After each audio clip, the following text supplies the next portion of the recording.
Salamat. Sa tagal-tagal ng panahon, ngayon lang tayo nakapag-beach. Sa kakapag-biglaan talaga, natutuloy, no? Oo nga eh, pero baka mangitim ako. Huwag ka mag-alala, Chloe, may dala akong sunset. Anong sunset? Baka sunblock? Alam ko, isang set kasi yung dala ko kaya sunset. Sunset? May bobo akong kaibigan? Oh, tama na yan, huwag na kayong mag-away. Andito tayo para magsaya. Baka sana naman mapunta yung sagutan nyo. Oo nga, dalhin nyo na yung mga kanya-kanya yung gamit. Saka ikaw, Rowena, dalhin mo na yan sa'yo para kalilipat ng bayan, dami-dami mong dala. Pakidala na lang yung mga gamit ko, Kate. Maghanap na ako ng cottage. Hoy, teka lang! Ako magbibit-bit nito yan, bigat-bigat ng mga gamit mo. Ako naman naglibre ng pamasahe mo, tigas sa mukha mo. Ay, dad, si girl. No choice. Bale, 350 per head. Ah, okay po. 350 ang isa times 4. Magkano po, manang?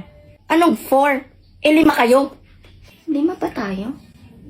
4 lang tayo. Anong 5? 4 lang po kami. Ayan o, 2 ulo nung isa. Considered 5.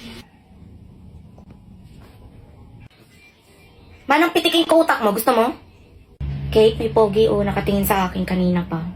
Be, banlag yan. Hoy, Chloe, Kate. Huwag niyo naman ganyanin yung tao. Respeto naman. Wow, big word. Sige nga, Mr. Lando. Interesado ako marinig ko anong sasabihin mo. Let's talk about respect.